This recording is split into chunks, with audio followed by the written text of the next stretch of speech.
previously in the practice. Well, are you okay? You might have something called chorioamnionitis, an infection of the amniotic fluid.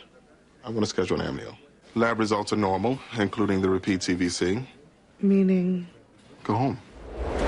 My husband is Raymond Littlefield. He's been charged with murdering my daughter. Your daughter, so his stepdaughter. Yes. They claim he had an affair with her. He didn't. We had run-ins over discipline. It probably became a typical father-daughter relationship. With the exception that she claimed that you slept with her. She had a history of lying, Mr. Donnell. I don't mean to be offensive, but... What? Did the police ever consider you a suspect? You're asking me if I killed my own daughter. Are you accusing me of murder, Mr. Berluti? I'm just interviewing everybody who could conceivably have a grudge against Raymond Littlefield. You two were lovers. If I were going to kill somebody out of anger, wouldn't I have chosen him? Who's your suspect, then? Have you looked at his wife? What about your mother? What about her? Could you conceive of her wanting to harm your sister? My mother loved my sister. She would never hurt her. There was some contaminated blood on the victim near the vagina. It was a trace of semen. It genetically matches your client. I didn't kill her, Mr. Donnell. How did that semen get there, Raymond? Whatever else might have happened between us, I did not kill her.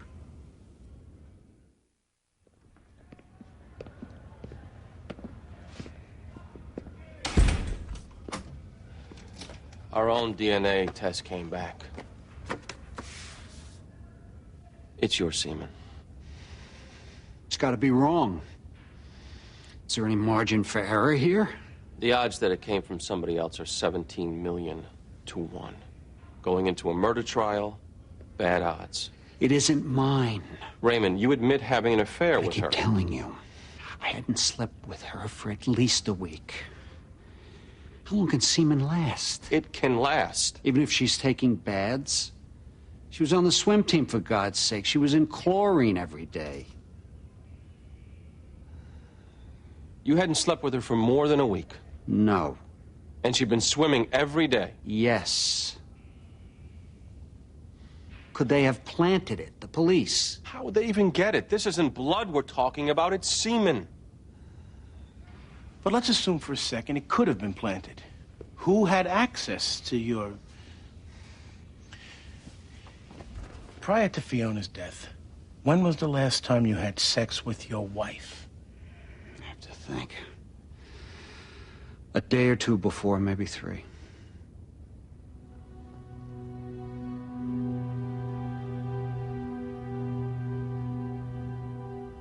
Is it possible your wife planted your semen on Fiona?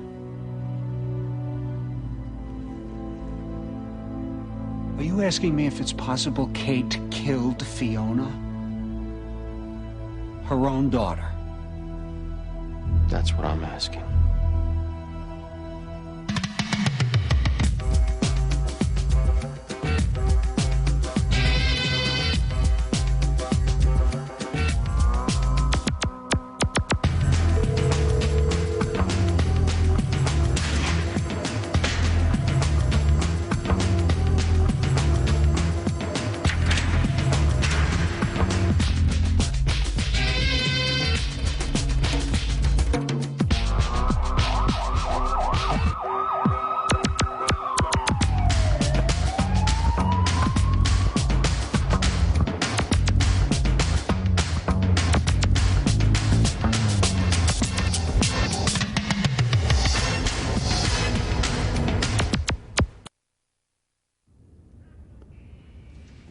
Accuse her in open court.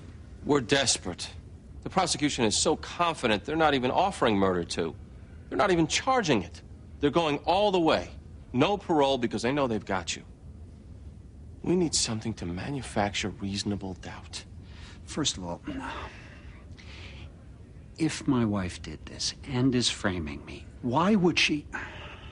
She's been at my side the whole time, participating in my defense. Well, she could just be playing her part so as not to draw suspicion to herself. Or she could be setting herself up as a witness for the defense, only to bury you once she gets up there. That's pretty conniving. We all know she's smart enough, and if she killed her own daughter, she is capable of anything. So your plan is? We let her think we think she's on our side. And then when she testifies, we ambush her and hope it flusters her enough to make her look at least possibly guilty. What if you're wrong? What if she's completely innocent? If we're wrong, we still might cast some suspicion on her. That at least gives us a chance at reasonable doubt. But obviously, for it to work, you can't tell her. It has to be a surprise attack. There's a big hole in your theory. Since this little discovery, she won't even talk to me. She says she won't testify for me. I'll get her there. And once you do, you accuse her of being the killer? We call it Plan B.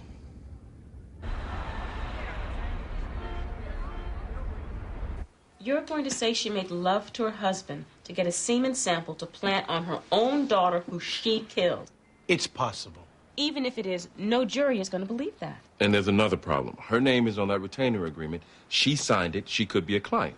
I consulted outside ethics counsel for the purpose of this agreement. He's the client, not her. We don't have to protect her. Bobby, even if he didn't kill her, he's still a statutory rapist. Is this guy really worth putting our reputation on the line? Our reputation is that we will do anything within the bounds of the law to win. And since when do I have to convince you of this? Well, maybe since I'm worried about making rent. Oh, please. I have to admit, this time, it seems particularly disgusting. Wait a second. This woman could be the killer. She had motive and opportunity. How do we not go after her? They're due here in an hour. Kate and Jenny, the other stepdaughter, Beck, I need for you to talk to her. Why? Because she knows something. Some bad blood between her mother and Fiona, something. She wouldn't tell me what. I need you to work it out of her. And remember, you can't tip her off that we're going after her mother. Read it and wait, baby. Unreconcile is not a word. The word is irreconcilable. Unreconcile is certainly a word. Look, I just get home from the hospital. All I want to do... You want to play or not? Not if you're going to cheat. That's nice, Eleanor. I stay home to be with you, and you call me a cheat. No, Helen, you stayed home ostensibly to look after me, to make sure that I stay calm, not to try and beat me with non-existent made-up... It's a word. The word is irreconcile. Unreconcile would refer to accounting. Irreconcile, as in irreconcilable, would refer to our relationship at the present moment.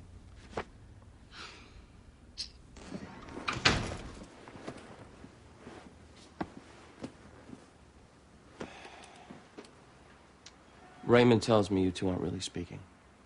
Gee. He claims you didn't kill her. And it wouldn't be at all like him to lie, now would it? Look, his trial starts tomorrow. If his semen had not been found on Fiona, you wouldn't believe that he killed her, right? But it was. I realize that, but I want you to testify. I need you to say prior to that semen being found, you didn't think that he was capable of violence. What good would that do him if I now think he's guilty? It speaks to his character. And it'll help me some, and I need whatever... I don't want to help him. Kate, when you first came in to hire me, you were convinced that your husband was being framed. Well, that was before they found his sperm on my daughter. All that means is that he slept with her. It doesn't mean that he killed her. Now, you said it yourself. Somebody could be taking advantage of this so-called affair to frame him. Well, I seriously doubt it. But it is possible. On that possibility that this is somebody framing him, I need you to testify that from all you know about Raymond, you couldn't conceive of him being a killer. Kate, what if he is innocent? He's a rapist, But he's on trial for murder here. I need you to walk into that room with him. Both of you, you and Jenny. The jury needs to see that. You want to divorce him after? Do it. But for the purpose of this trial.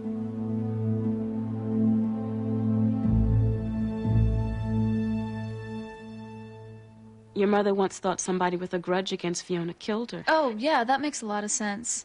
And did he first go to my stepfather and ask to borrow some semen?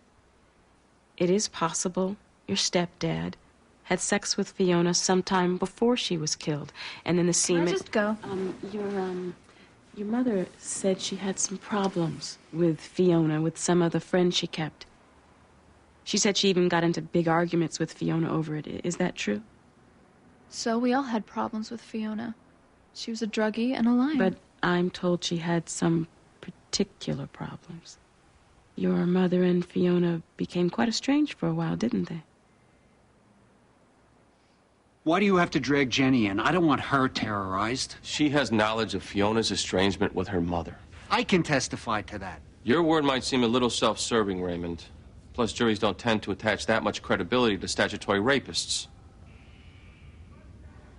We've also subpoenaed Elena Wharton, the woman you were having an affair with. Why? Well, as luck would have it, there's a portion of the murder night she was home alone with no alibi. What? You're gonna accuse her, too? No. The prosecution's second chair is a man we've been up against many times. Our fear is that he'll be looking for us to plan B somebody. He might try to tip that somebody off. We're calling your ex-mistress as a red herring, hoping they think she's the one we plan to ambush. We can't have Kate getting any hint that this is coming. If she's ready for us, she's too smart. We'll fall flat on our faces, and you'll be doing life with no parole.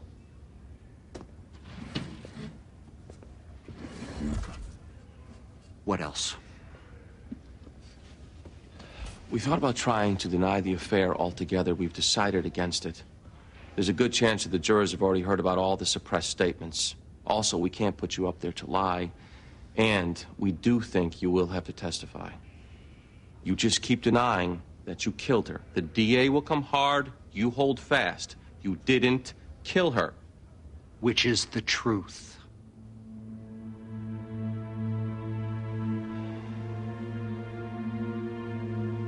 Okay. We'll see you in court tomorrow. Kate actually agreed to testify? I convinced her to just see you through this trial. You duped her. So we can ambush her on the stand? You can certainly direct us not to do it. Your choice.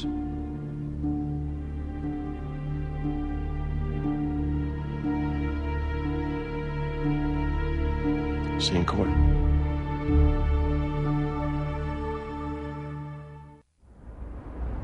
It figures to be a lightning-quick trial, probably 2 days.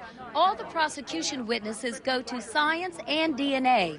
The big question is, will Raymond Littlefield testify in his own defense? And if he does, how will he explain his affair with the victim and the presence of his semen on the victim's body?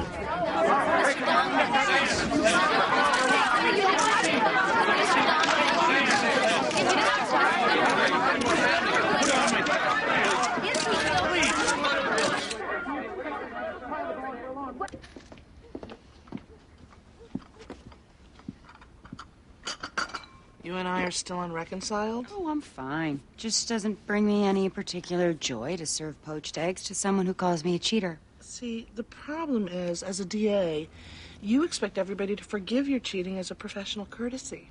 Oh, that's clever. Whoa! There's nothing wrong with the eggs. It's not the eggs. Are you sick again? No, I don't think I'm sick. What's wrong with you then? It's her. It's the alien? I'm in labor. Okay. Okay, should I call 911? No, call the doctor. Trey? Okay. I am going to get dressed. Okay. The bag? Okay, it's packed. Okay, what do I do now? Helen, call the hospital. Okay. It was the blow just above her ear that was most likely the fatal one. How many times was she struck with the golf club, Doctor? There were 4 independent fractures, so we know it was at least that many times. And the cause of death was a fractured skull? That's correct. In terms of trajectory, was this a case of the club being swung downward? No, it came in quite level, almost like the perfect baseball swing. Yes, in fact, in your initial findings, you stated the killer was probably of similar height to the victim, didn't you, Doctor? True. But I amended that finding.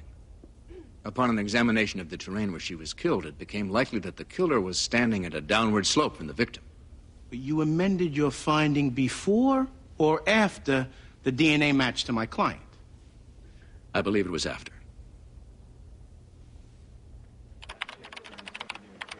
You're a doctor again. Lefkowitz, Jane Lefkowitz. Look, I'm pre-registered. I'm already in the computer. F-R-U-T-T? Yes, as in front. Listen, I know you're required by law to be as slow as humanly possible, but she's in a lot of pain here. Do you have any drugs on you? Okay, here we go. And Dr. Lefkowitz knows that you're here? No, we actually thought we'd wait for you to call her. Yes, she's on her way. Can we get her admitted? She's having a baby. Who are you? I'm the father. We found the golf club in the golf bag in the garage. Did you test for fingerprints? We did. All the prints matched the defendant. What about blood? We were able to scrape blood samples from inside the grooves on the face of the club. DNA tests showed a genetic match with the victim. So, under your theory, Detective, the murderer took the weapon home and just left it in his own golf bag for it to be discovered. I'm sure he thought he had wiped it clean. This doesn't seem a little handy. My client was having an affair with the victim. If she were to be killed, he would have to know that he would be considered a suspect. And he's going to take the weapon home and leave it in plain sight for it to be discovered with blood on it. As I said, he thought it was wiped clean. Was it washed? No. And these blood scrapings, were they microscopic? No. You could see the blood in the grooves? Yes. So you want us to believe that my client put the murder weapon in his own garage, in the open, without even looking to see if there was blood on it? Once again, our theory is that he didn't clean it as well as he thought he had. Did you consider the possibility that somebody else planted that club? In the course of a murder investigation, we exhaust all possibilities, counsel. Did you consider Elena Wharton? That woman over there? We did. We ruled her out. She was having an affair with my client? That's correct. And he broke it off? Yes. Were you able to account for her whereabouts on the night of the murder? She was working late in her law firm. Until what time? I believe until around 9 o'clock. She went home. Can she account for her whereabouts for that whole night? No, but we formed the impression she was truthful. When you decided to rule her out as a suspect, that was a judgment, wasn't it, Detective? You couldn't possibly exclude her with evidence, could you? It was a judgment made by 4 different investigators with over 100 years of combined experience. You couldn't possibly exclude her with physical evidence, could you? No.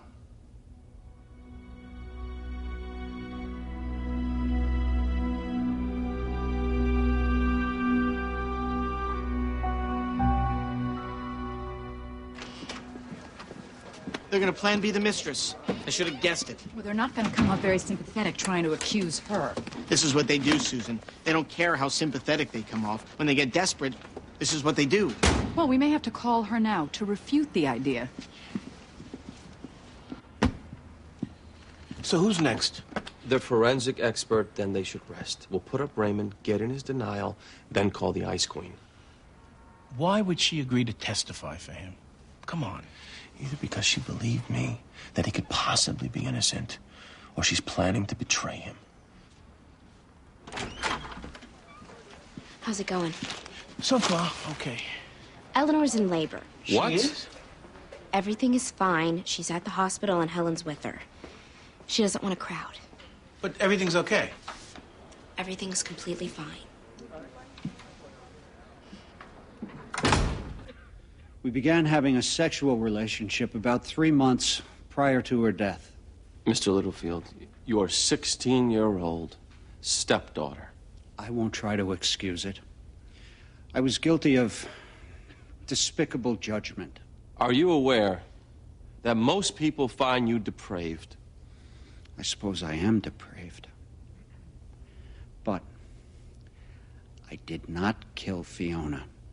Can you account for how she was killed with one of your golf clubs? No. She had a lot of drug acquaintances. I wouldn't call them friends. And some of them came to the house. Maybe one of them... I don't really know. All I can say, I was home that evening. I never left. I did not kill her.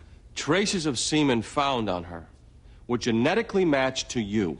It had to be old semen because I didn't make love to her that day. Can you account for how it got there? No. Is somebody trying to frame you, Mr. Littlefield? I don't know. All I do know is what I've already told you. I did not kill Fiona. Her blood may be on my golf club. My semen may have been found on her, but I didn't kill her.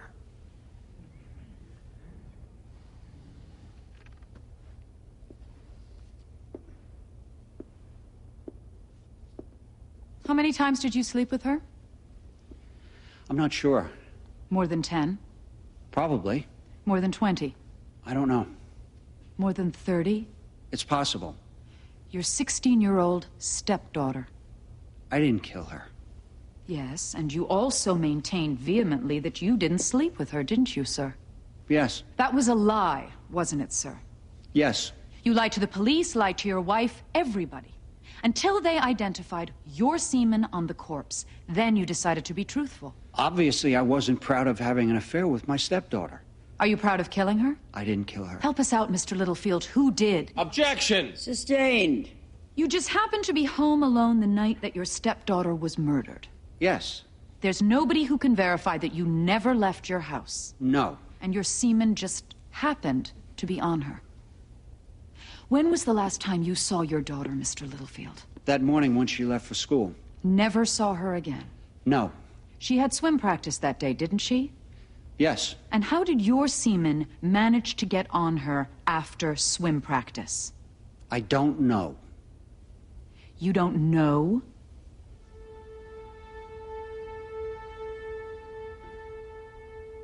Nothing further.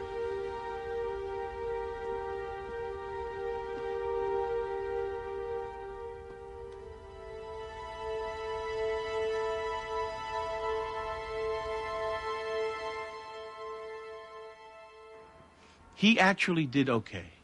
You think? I'm not saying the jury liked him, but he held tough on the denial of killing her. Is there any chance you can win this on the elements? Reasonable doubt? I don't know. Look, if you can avoid Plan B, then do it. It's too risky. If you fail, you're done. I mean, if there's even a shot at reasonable doubt, then... He's a statutory rapist. The blood was on his club. He did sleep with her, and Kate Littlefield won't be easy. If we go after her and don't get her, it's over. I just don't feel like we got reasonable doubt. I just don't feel it. Jimmy? Me neither. Well, like Jimmy said, if you go after her, you better get her. I want to break your water. It'll accelerate things. Isn't it supposed to break on its own? Well, usually yes, but we could wait. More of this? No, thank you. You're breaking her water? They shouldn't hurt.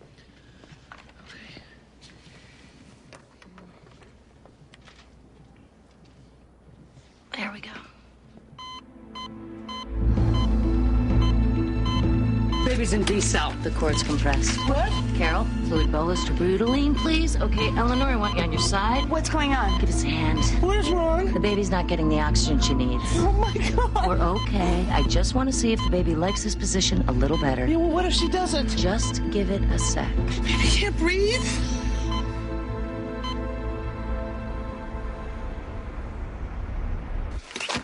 I'll just ask a few questions like we talked about, then I'll be done. It's basically just to demonstrate to the jury that you'll be with him. Which I'm not necessarily. Kate, you'll be under oath. Okay. Go ahead. I'll meet you in there.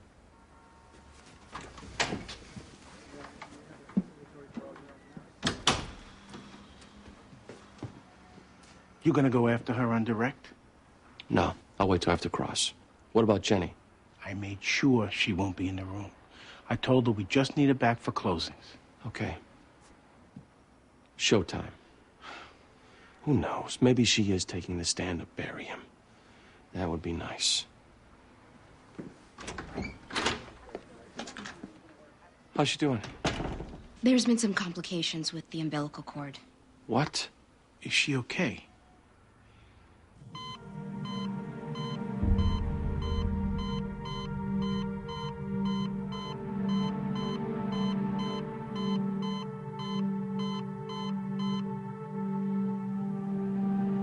Heart rate's back up. What's going on? I want you to lay on your side like this, Eleanor. She likes this position better. Page anesthesiologist. Could you tell me what's going on? The cord's wrapped around the baby's neck. Then do a C-section. Get the baby out. Well, I don't think Eleanor should undergo another procedure if we can help it. Just save the baby. What I'd like to try is something called amnio infusion. Basically, we fill your uterus up with water, try and float the baby into a better position. I don't care what you do. You save the baby. I want to save you both.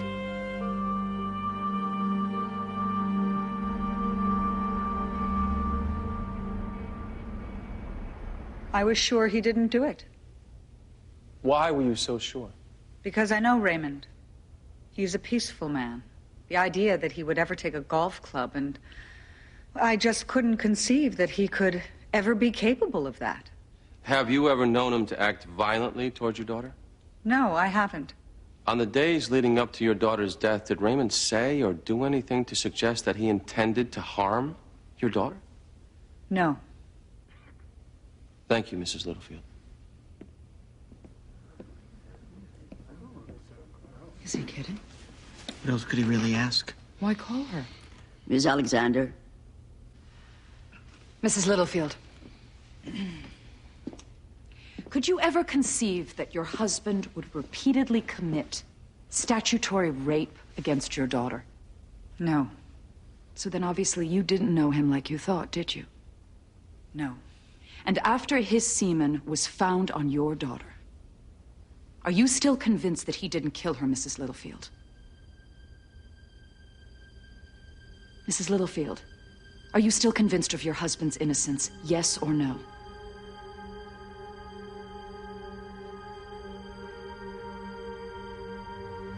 No. Thank you. Yes, thank you. Mr. Donald, redirect.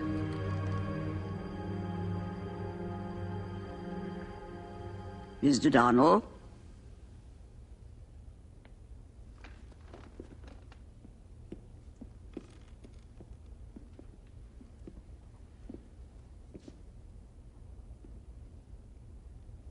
Mrs. Littlefield,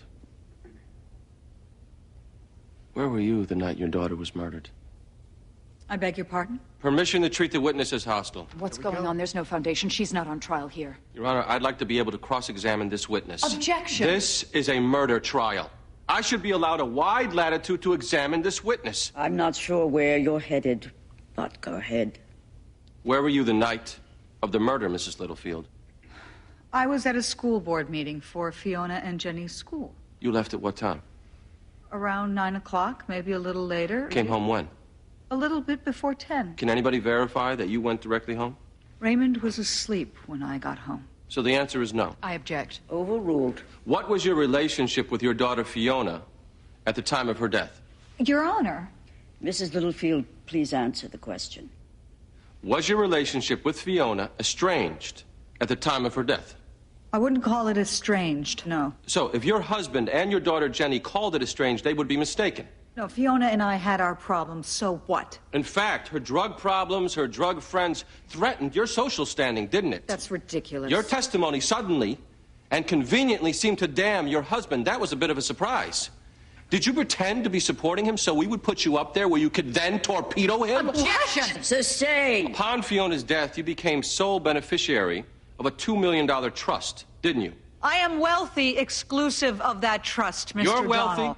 or your husband is? We are. We're married. Yes, and if you got divorced, you would lose half that estate, wouldn't you? Objection! By sending Mr. Littlefield off to prison, you could technically stay married, keep all the money, and not have to live with him. That works out well, doesn't it? You've got to be kidding me. You're a smart lady, Kate. I should have figured it out. Objection! Sustained. You found out about your husband having an affair with Elena Wharton, didn't you, Kate? So what? And you were furious. Then you found out he was sleeping with Fiona. Objection! Overruled. You made love to your husband the day before the murder. That's how you got the semen. Then you planted it on your daughter after you killed her. Objection! You tried to frame him. Your Honor! Mr. Donald. Which is what you're doing with your testimony. Did you do it, Kate? Mr. Littlefield. Did you kill her? Mr. Littlefield, sit down.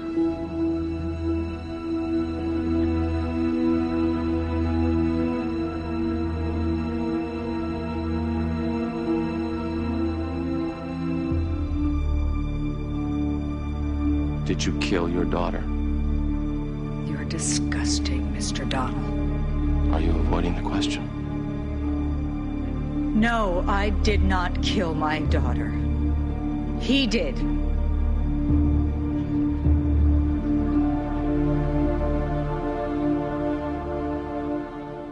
If she's guilty, then why does she? Could she have committed the murder? What is the motive? What is it? If she's guilty, could she have committed the Did I go far enough? I think so. I mean, there wasn't anything else to go after her with. We rattled her anyway. I wasn't sure we would. Wow. Yeah. So, what now? I doubt they'll recross. They may have a couple of cleanup witnesses, then it's closing arguments. We take what we just tried to manufacture and argue it as best we can. Okay. Nice touch, Raymond. Getting up like that. I didn't know you were such a good actor.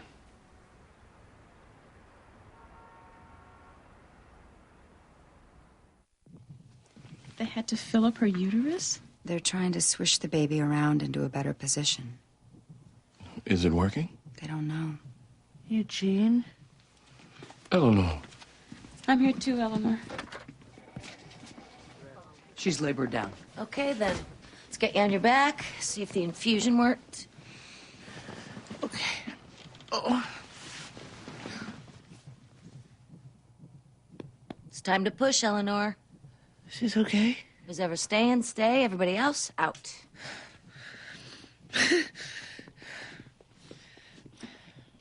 Why would he take the murder weapon back to his own house, not even wash it, stick it in his golf bag? Come on. This man was framed. The blood was left there on purpose. Who had access to that golf club, ladies and gentlemen? Who was in a position to get a semen sample? The woman who was estranged from the victim. The woman who would inherit $2 million upon the victim's death. The woman who would get 3 times that much if she got sole control over her husband's estate. And what better way to do that than to frame him for a crime that would give him a life sentence in prison? She did it. She had no alibi for at least an hour that night. The initial coroner's report said that the killer was the same height as the victim. She did it. She had opportunity, motive. Kate Littlefield committed this crime. She endured her husband having an affair with Elena Wharton. Then, when she discovered he was sleeping with her daughter, she would not endure that. Raymond didn't suspect her. Who could? His own wife? The victim's mother? But as she sat up in that witness chair, pretending to be testifying for him, then only quickly to cave and sink him on cross, it hit me. She even went so far as to set herself up as the ideal defense witness. She is smart, ladies and gentlemen. Maybe smart enough to get away with murder. It's preposterous. That's all I can say. He's admitted he's been sleeping with her. She's found dead with his semen on her. The murder weapon is his golf club.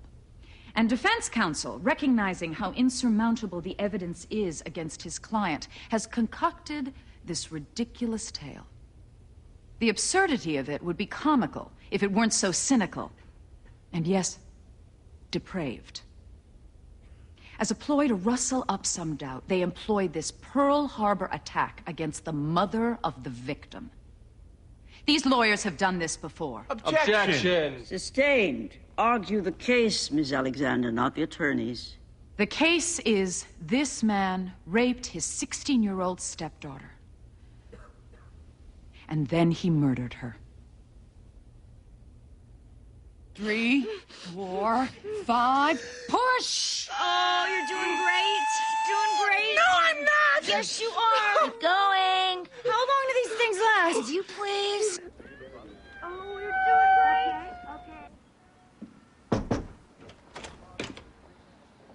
What's up? Ex parte? Are you worried about being unethical, Bobby? Close the door.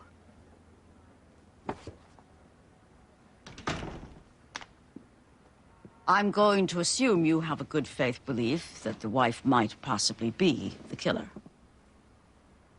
I do.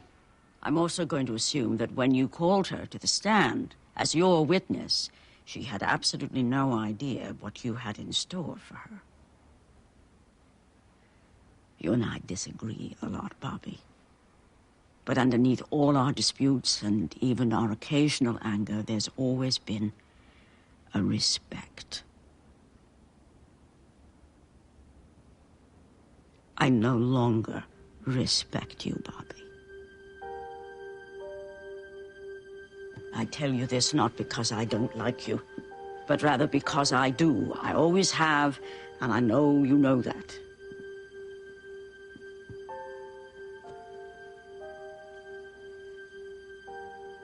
There's no dignity in the way you practice law.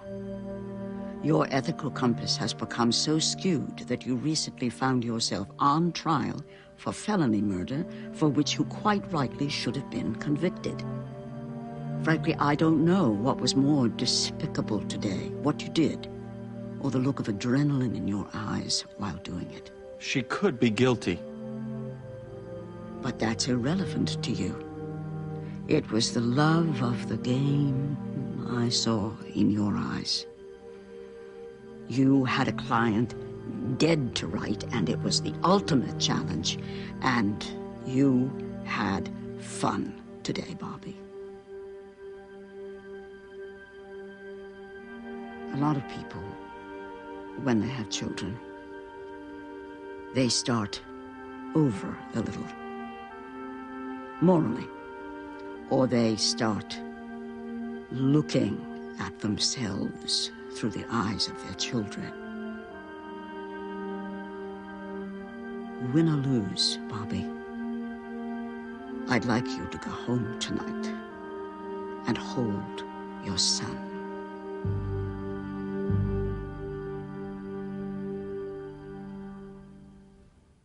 She isn't far away, Eleanor. One more push. Are you ready? No! One more push. Here we go. I heard one more push.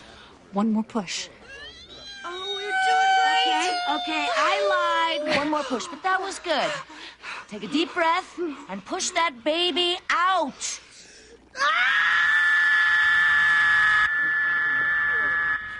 Oh, my God. That sounded like she was being killed. Oh, she is beautiful. She is perfect. She's cookie. Here, Eleanor. Meet your little girl.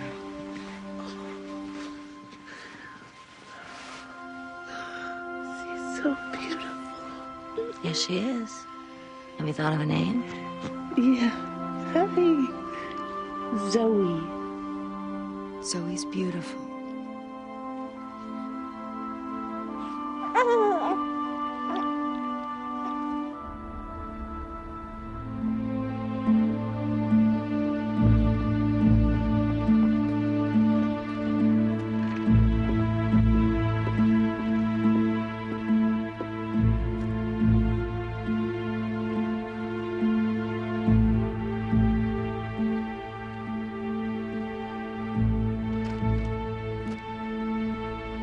The defendant will please rise.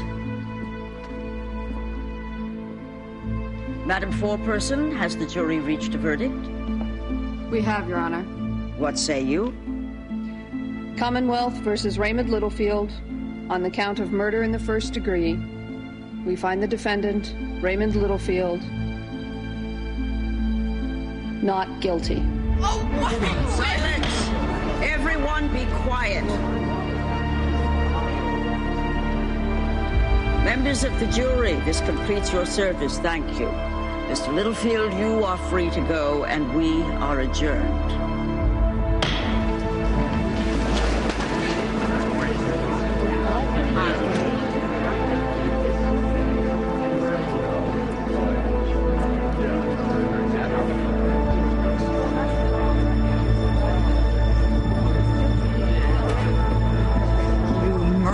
my daughter. Okay, you did it. You and the killed her, jury Raymond. saw it. Get him out of here. Oh, why? We'll be charged with statutory rape.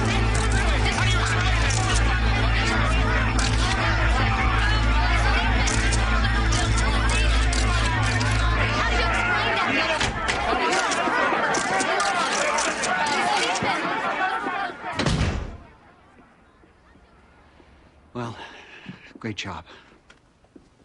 We thought you'd be pleased. Oh, you think I'm guilty now? I have no idea, Raymond. I bill you either way. The daughter wants in. Not with the mother. It's just her. Raymond. I'll talk to her. Proud of yourself, Dad? Sweetheart, listen to me.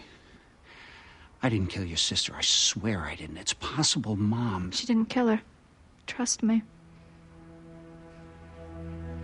Neither did you, I know.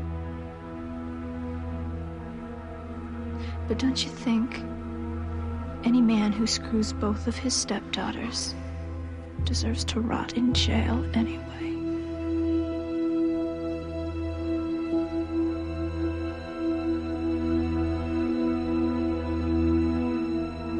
Did you tell Fiona you were in love with her, too?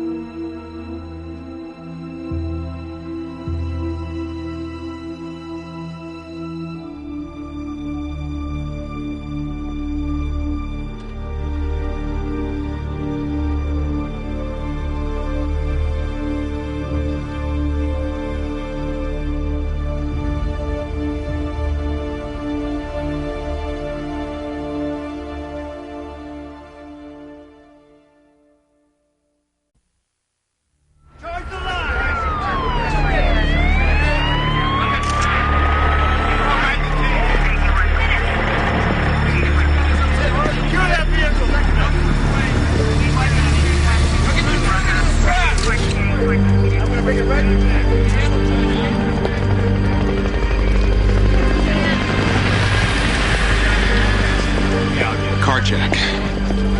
Victim evidently tried to fight him off. She got dragged. Car collided with the pickup. That's the driver of the pickup over there. He's unhurt. Suspect? Fled on foot. No witnesses yet. Honey? Keep that man back. Victim's husband. I don't care. Keep him back. Sorry, sir. No! Where did the jacking take place? A soup red about a quarter mile back. Why are you here? I picked it up on the scanner. Where's Justin? Where's my son? 3-year-old son was in the car. Let's get him out. What do you see? We see him now. There's no movement. Oh my God. Do you hear anything? No man. I see him. I'm going in. Helen, why Vita? You don't have to see this. I got him. I'm here. Keep 700 in here.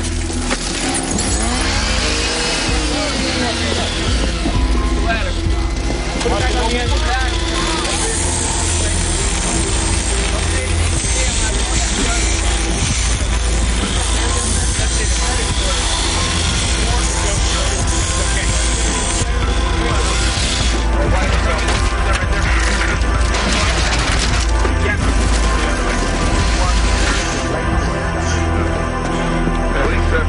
Are you okay, son?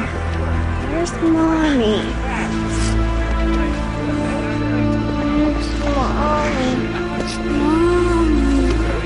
Where's Mommy?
By the time I got out of my truck, I saw somebody running away.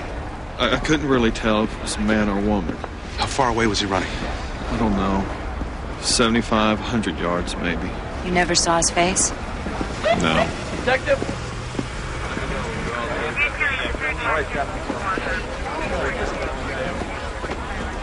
Picked him up half-mile south, out of breath, bruises. He tried to run as soon as he saw us. You say anything? Just started screaming he didn't do it. Read him his rights. Done. Get him to interrogation. I'll meet you there and get a blood test. Sir.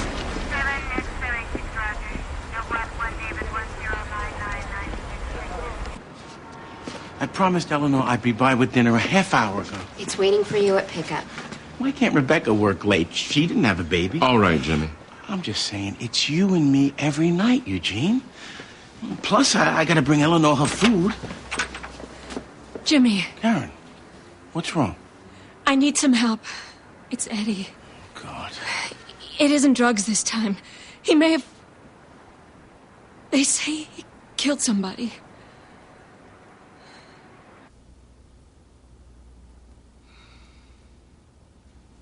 Nothing. He must have been wearing gloves. None of the prints matched his. You've dusted the whole car already. No, but the wheel and the door so far.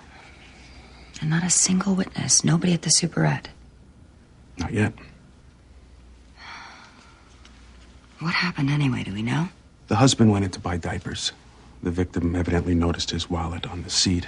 She ran in to bring it to him, ran back out. Next thing, the husband hears screaming, runs out of the store, sees his wife caught in the door while the car's speeding away, dragging her. And this guy? String of drug arrests, all possession. Oh, they found her purse on the side of the road about 50 yards from where they grabbed him. What's his story? Out jogging. All right, let me take a shot. Alone.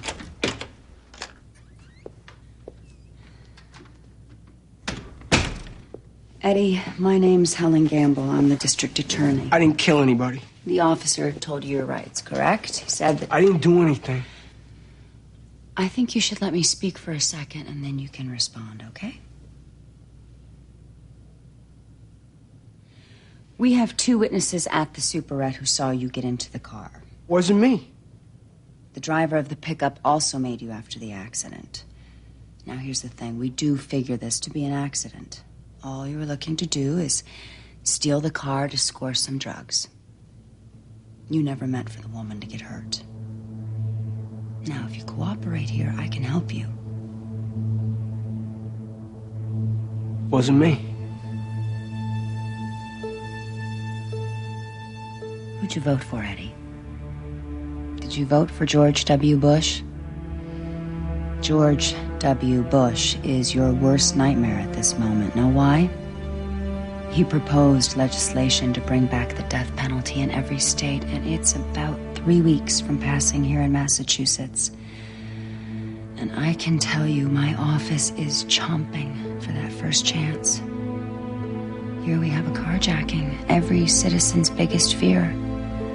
A dead mother with a 3-year-old child. The husband is a city councilman. You're going to die, Eddie.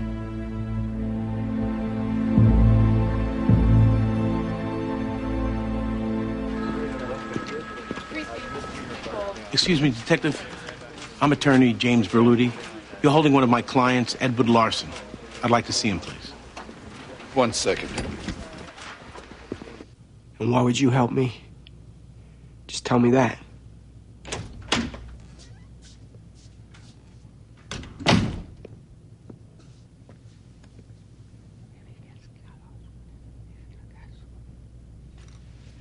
Now, he's right out there.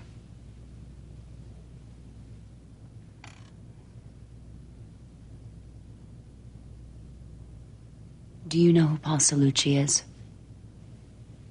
He's the governor of Massachusetts, and he's out there. He's a friend of George W. Bush. Excuse me a second.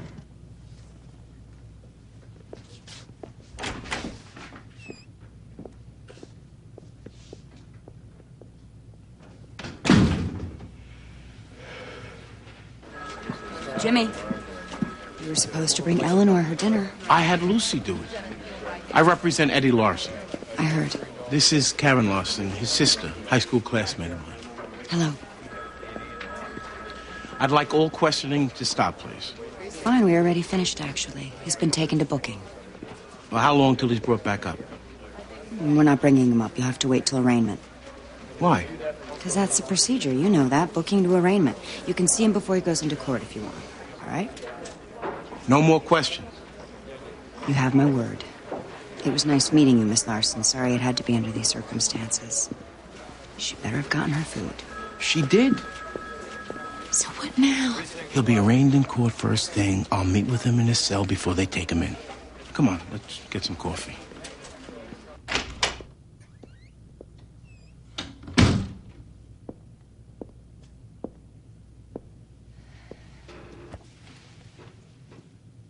Governor Cellucci saw the news. He's not just George W. Bush's friend, but also Councilman Reed's. Okay, you asked why would I want to help you. For me to answer that, I have to be able to trust you.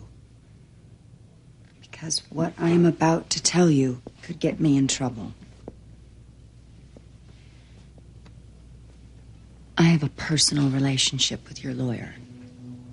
You may not even realize you have a lawyer yet, Eddie, but you do. His name is James Berluti, and he happens to be a lifelong friend of your sister Karen. Now, as a favor for her, he's asking a favor of me. You never heard that. Do you understand what I'm telling you? For God's sake, Eddie. For your sake. I'm the only person who can save your life. Tell me what happened. I only meant to steal the car.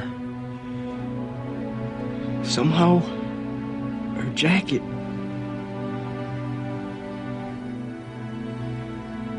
I never meant to kill her.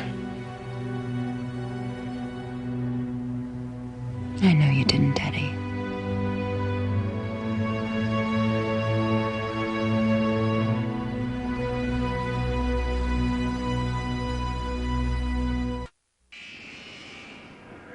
You confessed?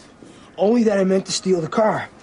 Did they read you your rights, tell you you didn't have to talk? Yes, but the DA told me I'd get the death penalty if I didn't cooperate. And the death penalty?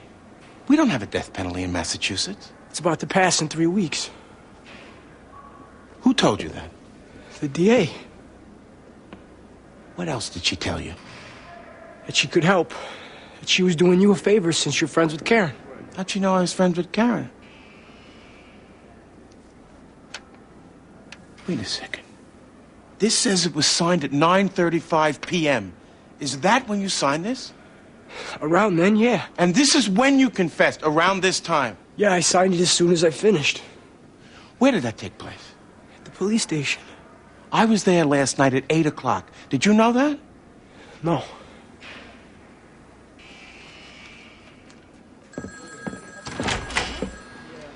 You lied to me. You questioned him after I was there. You got his confession at 9:35. You lied to me. I'm sorry I had to do that. You're sorry? You lied to me point blank and you're sorry. What's the big atrocity, Jimmy, that the truth came out? Don't give me that. I was there last night. I saw a little boy pulled from a wreckage. I saw his eyes go to his dead mother. This isn't about that, and you know it. This is about legal ethics, Helen. It's about the law. And I acted within the law. You think so? I know so. Let's see what a judge has to say, because I'm moving to suppress this confession. Fine. Have a good look in the mirror last night. You can do everything within the bounds of the law to free your murderers. I can't try just as hard to put them away? You went outside the bounds of the law. No, I didn't, Jimmy. Look it up.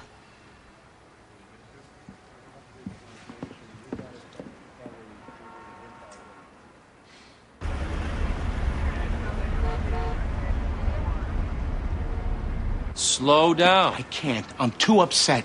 She also told him the victim was married to a city councilman. The guy's no councilman. He's a pharmacist. So she talked to him after you said stop? After? Yes. And she admits it.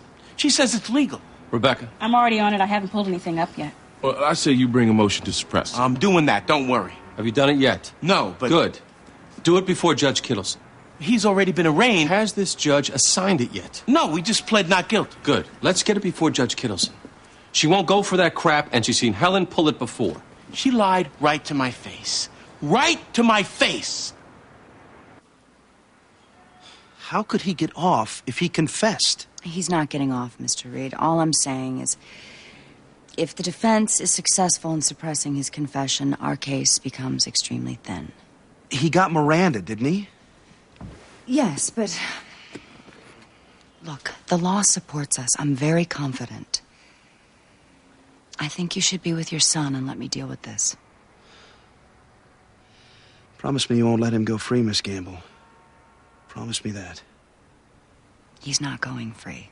Don't worry.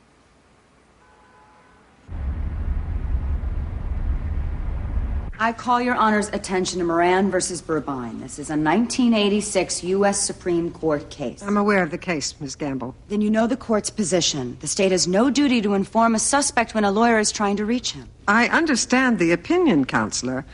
It's the reasoning that troubles me.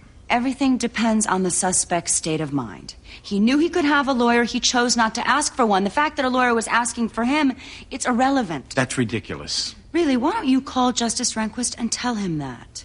I was intentionally lied to. She gave me her word she would stop asking questions. And I maintain I am allowed to lie. To an officer of the court? Yes, it doesn't matter. Eddie Larson didn't want a lawyer. The fact that I lied to Mr. Berluti didn't influence that decision. The Supreme Court found this behavior to be inappropriate, objectionable... But ultimately legal. Under the federal Constitution. This is a case under the Massachusetts Constitution. And in the absence of controlling state law interpretation, the Supreme Court... Can I finish what I'm saying? Please. As of now, the states are divided. In some, it's still okay to keep a suspect from his lawyer. But the majority of states reject that rule. New York, California, Florida, they all say the same thing. A suspect has a right to know when his lawyer is trying to reach him. That's not the law in the Commonwealth of Massachusetts. It's never been addressed here. I'll take the matter under advisement. I'll let you know when I make a decision. Until then, we're adjourned.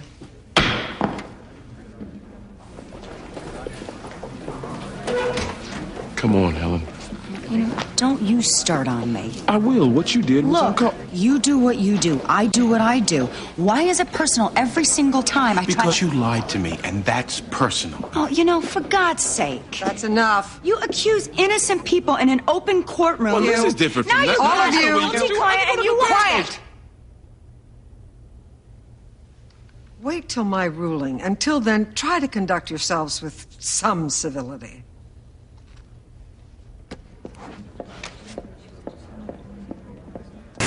Foxball. Do you think I was wrong? Absolutely not. Of course we're allowed to lie.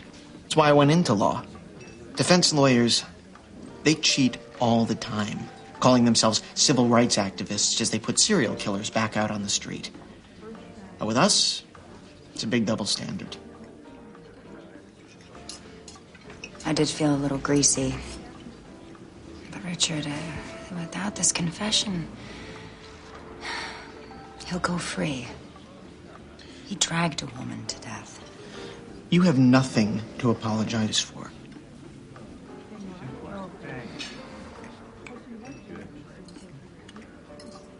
I need the speech.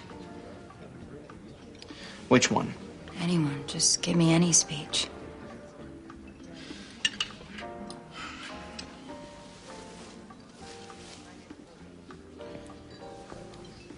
It's an evolving cesspool with the proliferation of drugs and guns, compounded with a total national moral bankruptcy, kids being raised with no compass of right and wrong.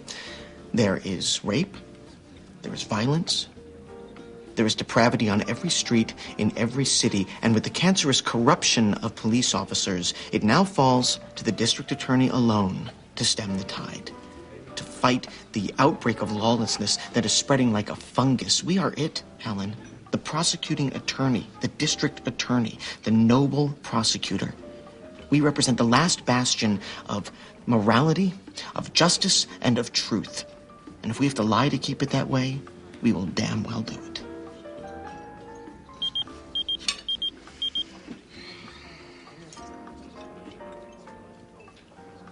She's got her decision.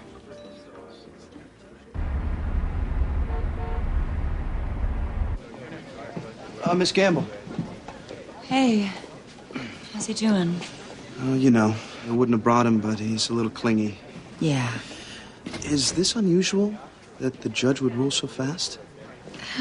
I don't know. I'm hoping it's a good sign. If she were going to depart from the Supreme Court, I suspect she would have taken at least a day or two to consider that.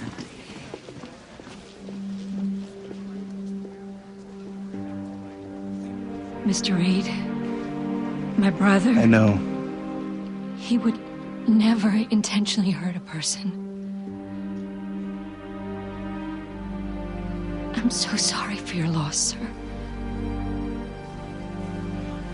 We should go in.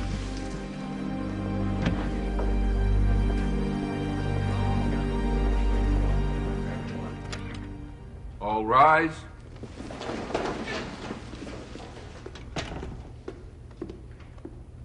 Be seated.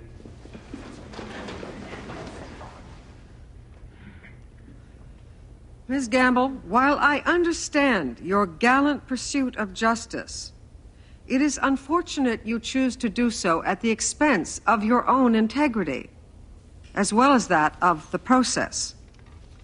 Nonetheless, the Supreme Court has made its decision, and while I respectfully disagree, I am bound to accept it. I find Miss Gamble's actions did not violate our federal Constitution. The motion to suppress on those grounds is denied. This is, however, a state prosecution and must be considered also in light of our state constitution, which, without binding precedent, I am charged to interpret to determine if it grants the citizens of this Commonwealth more protection than our federal system provides. I find that it does. I find that in Massachusetts, the police must inform a suspect when a lawyer tries to render assistance. Your Honor. Sit down, Miss Gamble. Moreover, it's bad enough that we have DAs lying to suspects. But when they start lying to defense counsel as well, we are the system, Miss Gamble. The players have to play honestly. Mr. Larson's confession is hereby suppressed.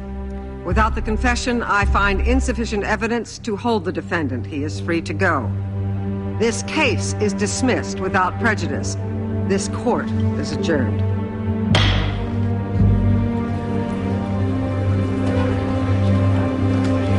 Thank you, Mr. Maloney. Thank you. Congratulations.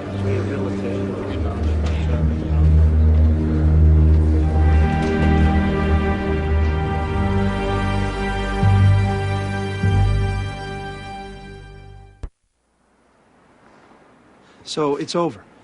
Well, we can always refile, but... But what? Well, without the defendant's confession, we basically have no case, Mr. Reed.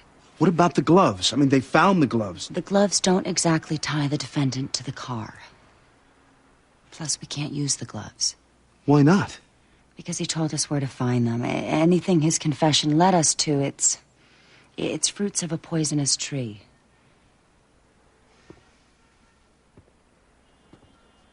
So you doing what you did basically secured this man's freedom? What I did appears to have backfired. Yes.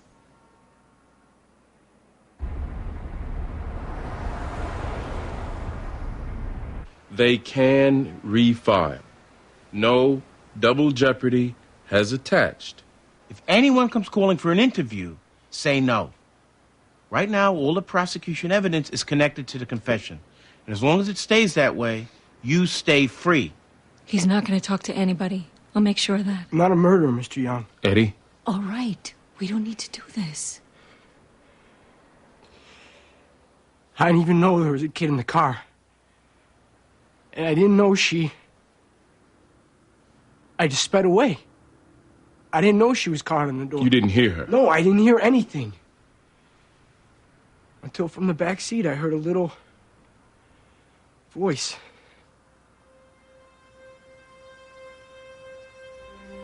I heard, "Where's Mommy?" I turned and I saw him. A little boy. That must have been when I ran the stop sign. When I got out of the car, I saw her lying there. I didn't know what I'd done.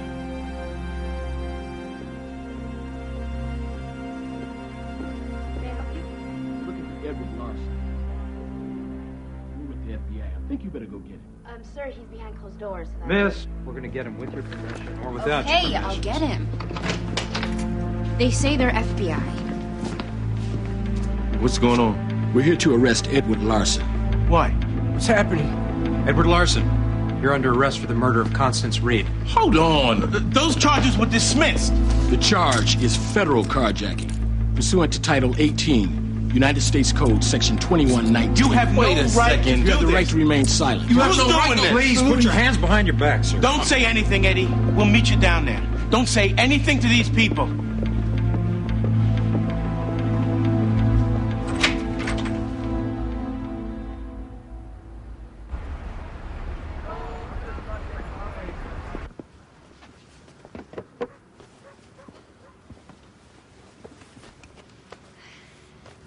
Are you behind it? Eleanor, I can't talk to you about this. Why? Why? Because you're a partner there. As roommates, we As can... roommates, we fight over Scrabble. Please, I'm not about to discuss this case. Can you just tell me why you're pushing it so? He did kill a woman. Have we all lost sight of that? Nearly all of your cases are homicides, Helen. You're pushing harder on this one. Why? Yeah, you know what went through my mind that night? As they were pulling that little boy from the car and his mother was laying dead on the street, I thought of you. And I thought of Lindsay. And I tried to imagine your child having to... if you were killed. And I couldn't even imagine it, Eleanor.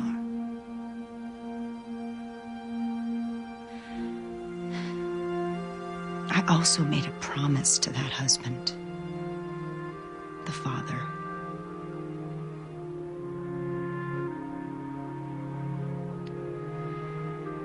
To answer your question, yeah, I'm behind it.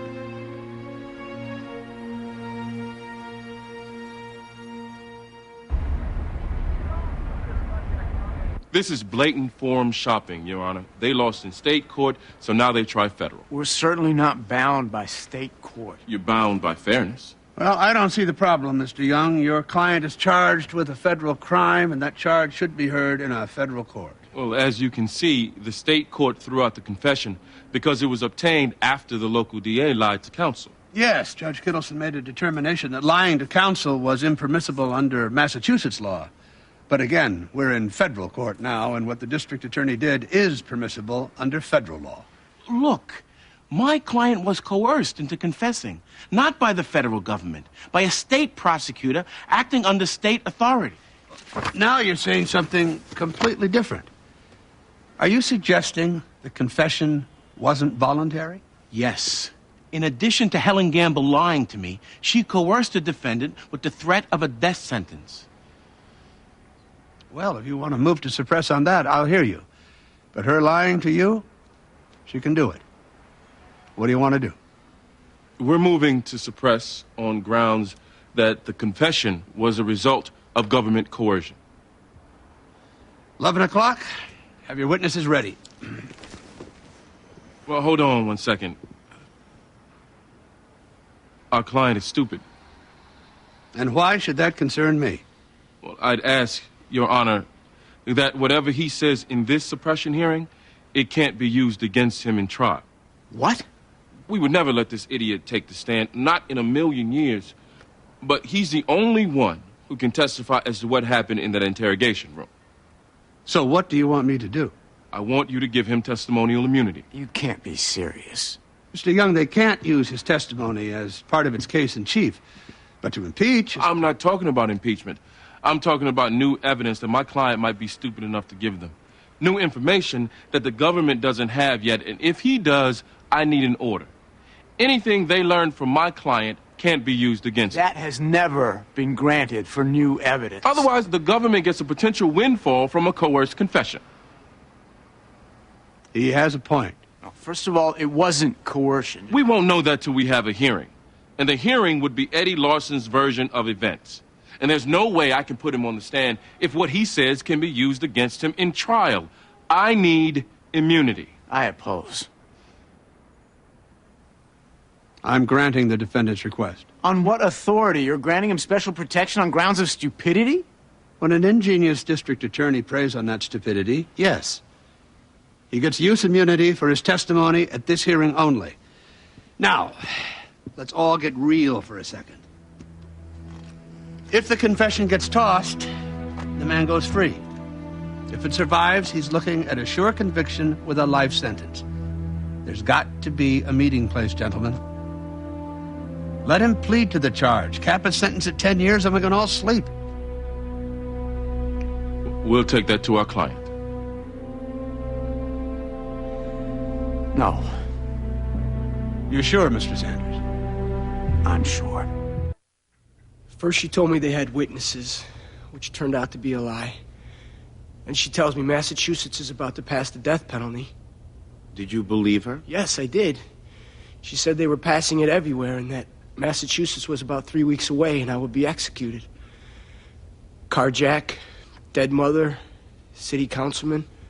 She looked me right in the eye and said, "You are going to die."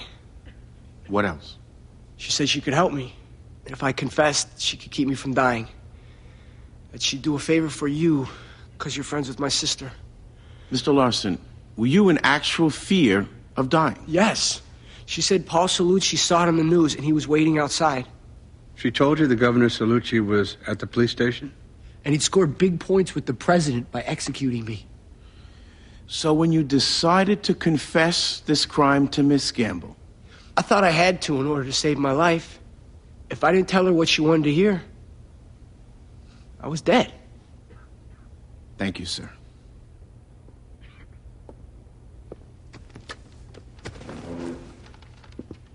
Ms. Gamble told you there were witnesses who saw you get in the car.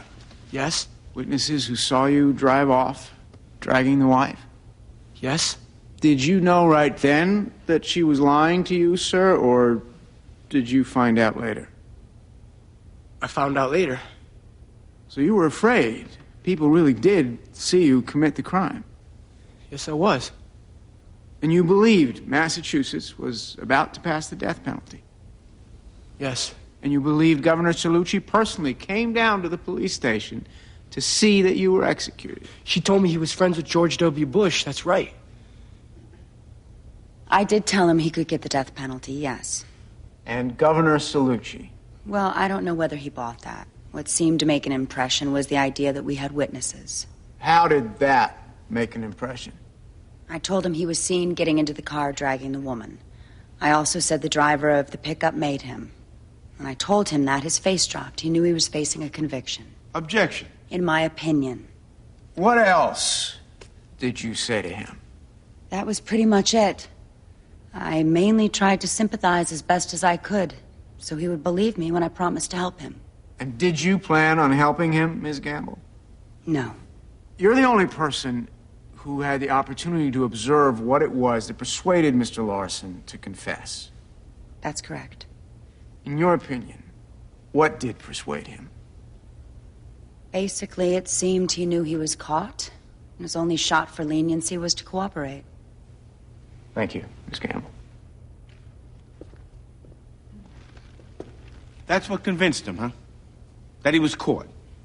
In my opinion. Your opinion? Ms. Gamble, the night my client was arrested, we had a conversation in the precinct.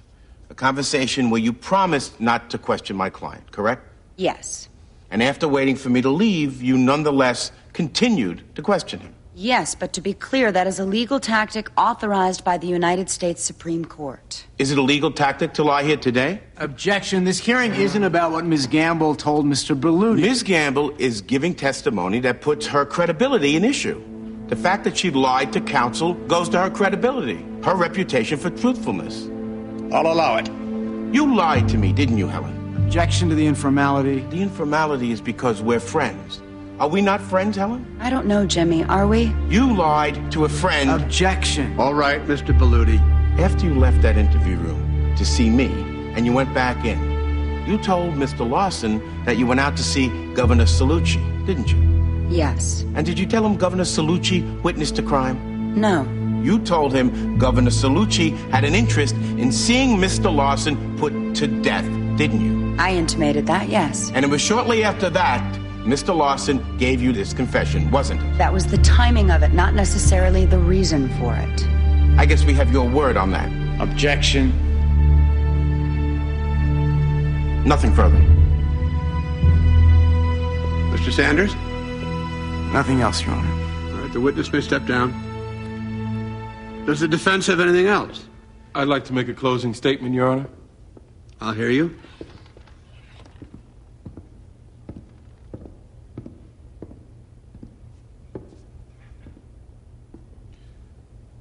She told him he would die. Clearly, the intent was to scare him, to put him in fear for his life, and it worked. But when you put a gun to somebody's head, and effectively, that's exactly what Helen Gamble did, you can't call the resulting behavior voluntary. The coercion here was blatant, it was egregious, and it is illegal under our Constitution. The federal one. Now, the United States Supreme Court has spoken on this, and they've done so unequivocally, Your Honor. Confessions are not admissible if they are not voluntary. She told him, you will die if you don't confess. Mr. Larson made this confession to save his life. It was involuntary, it was coercion, and as a matter of law, it is unconstitutional.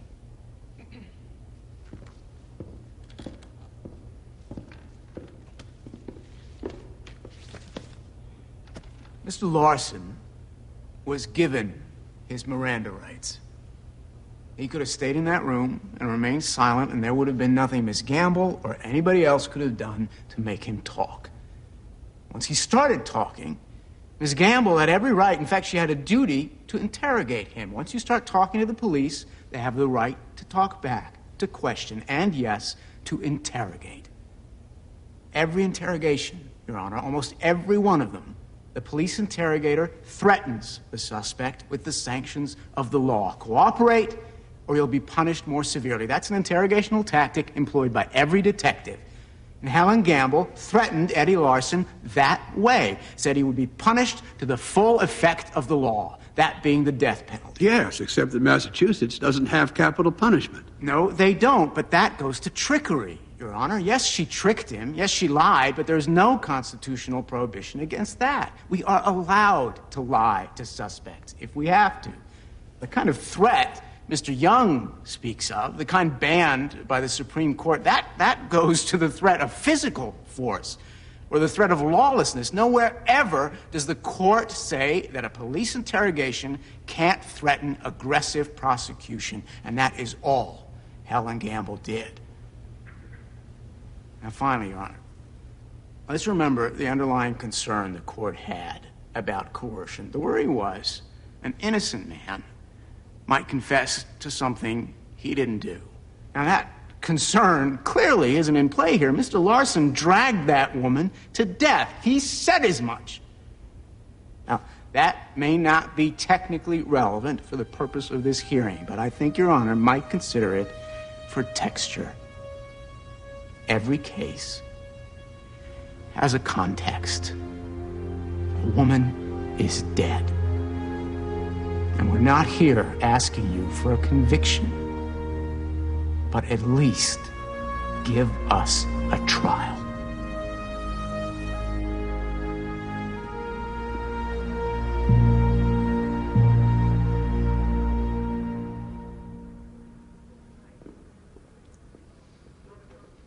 think he'll take a long time to decide? Well, he asked us to stick around. That tells me it'll be quick. What do you think? I don't know, Karen. I think the confession was coerced, but no judge likes to put a guilty man back out there. I just don't want him to lose his whole life. Here comes Eugene. They still don't want a deal. It's in the judge's hands, Karen. Thank you, Miss Gamble. I know how hard you've tried here. Listen, I may have made a mistake with the confession. If so,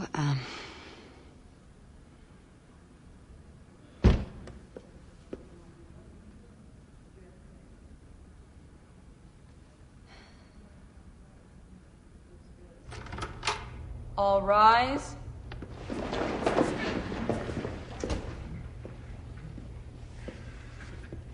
Be seated.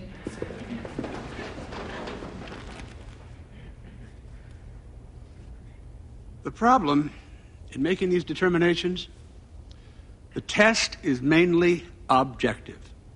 It has to be. Constitutional rights can't be customized depending on the intelligence of a suspect. We apply a reasonable man test. Here, the reasonable man quite likely wouldn't have felt coerced by Ms. Gamble's conduct. The reasonable man quite likely wouldn't have thought that Governor Cellucci was waiting in the wings or that the death penalty was about to pass into legislation. But the test has a modicum of subjectivity. Most criminals are stupid. While I'm loath to start giving them special protection for the very lapses of judgment which factor into their decisions to commit crimes in the first place, the bottom line is we have to decide on a case-by-case basis. Was the confession made voluntarily? To really know, we would have to get inside Mr. Larson's roomy skull, which we really can't do. Based on what I've heard in this room, I feel Mr. Larson was, in fact, coerced. And I'm suppressing the confession. I therefore also dismiss the case without prejudice, and the defendant is free to go.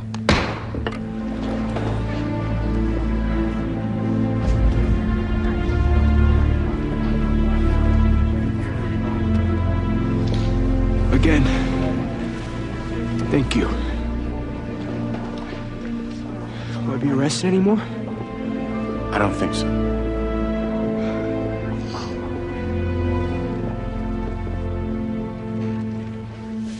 Set? Yeah.